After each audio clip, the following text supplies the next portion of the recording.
The blacks in dialectical UW understand what I've said in my many reviews of the situation.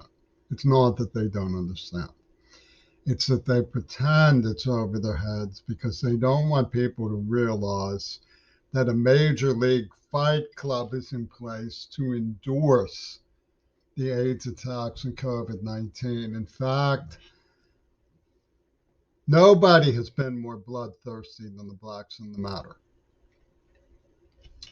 I'll give you an example of the problem. I was attacked mercilessly by the KKK as a child. Despite this, the blacks in the Pittsburgh NAACP championed the KKK, saying that I was out of line, that I was a sissy, that I was a meddler. Another example, a white kid drove a van recklessly at Kelly Elementary School. I'm still mortified by being a passenger in that van. He could have killed somebody.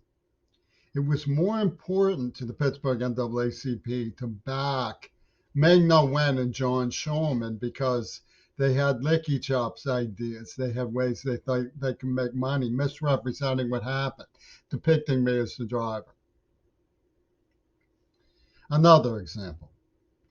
The Green Party surrounded the clubhouse in Seattle where I was poisoned in the mouth.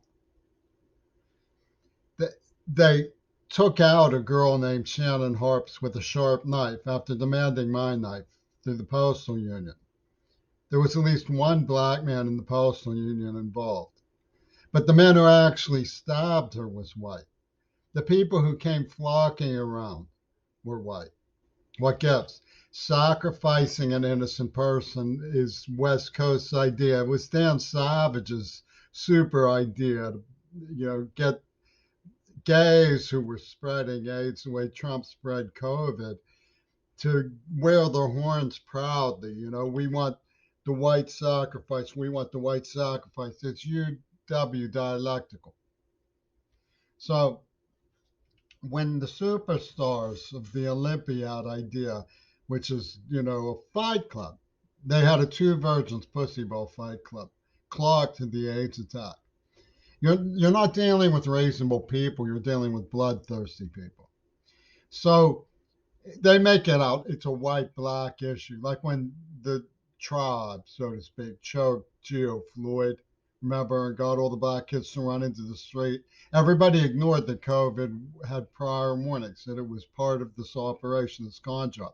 Duvall, a black man from CCAC in Pittsburgh, told me, I know Bush was behind AIDS. I support him for it. Okay, so what they're building is a supercraft for survivors. It's Darwinian, and they want money.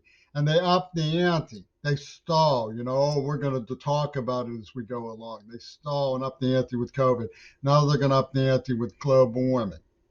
Where am I in this? Oh, they want to sacrifice me. Well, I'm black, I have AIDS, so I want to get rid of a white. That's my choice. I get to pick. I'm going to pick this person and get rid of him. And they have all sorts of little PlayStation ideas about that they got from the people who did it. See, there was a user's manual attached to me when they knocked me out and put me into a kind of frozen animation. Well, they worked around me, unaware of what was going on because I'm deaf. When I say they, I don't mean any one particular race. I'm talking about Zark, the control tower behind the media mecha puppet show. But blacks have been absolutely bloodthirsty. I was astonished by how bloodthirsty they are on the West Coast. The concept of they can't even conceive of the concept of mercy for an innocent person. That is how bad it is here. They reject the concept of mercy for an innocent person. They monger Fight Club ideas at every turn for any reason they want. They just make one up. If you can't reason with them, even if you talk to them about it, even if you show your respect for them as thinking people, when it's all over If it doesn't go their way, they monger moonshine, hate, and rage all the same. And I'm not one of those people who has ever been against the civil rights movement. I've always taken a stand for affirmative action. These troubles started with me because I was too honest. I took stands for against apartheid at Pitt. I was too honest with my black coworkers about the girl I loved. I mean, it's ridiculous to say that anything. I mean, I could tell I've studied 5, 6, 7 classes, God A's and African American. I didn't have to. Nobody was jerking my chain. Nobody was twisting my arm. I am genuinely interested. I believe that Vanessa Nakate is the most important intellectual right now alive. I used to think that way about Mr. Fuller. He was white. It didn't matter. It was the content of his character that I admired. Vanessa Nakate is absolutely spot on with her bigger picture. Where's with the racism of that? Am I overcompensating? Oh, I'm overcompensating.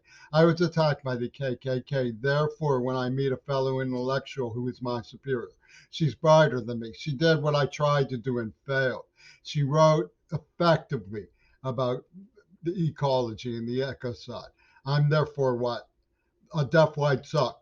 And they say the whole thing is like to satisfy the spiritual gremlins of some weird acid headed Yoko Ono without ever admitting it and expected me to understand that when they were kicking me in the head, kicking me in the head. And they say I'm not grateful to black people. How many times? Two kids saved me who were black from a gang that were beating my brains and kicking me, and they were armed and adult and deadly. They went on to kill people. They could have killed these two kids. These kids were chivalrous. And what does the UW say? UW runs it through the UW box computer and turns it into something negative. Oh, I'm trying to build sympathy for myself by subverting the dominant paradigm. That's UW dialectical for you. Two kids saved my life who were black. I credit them and abandon my fear of black people, and it's to my disgrace.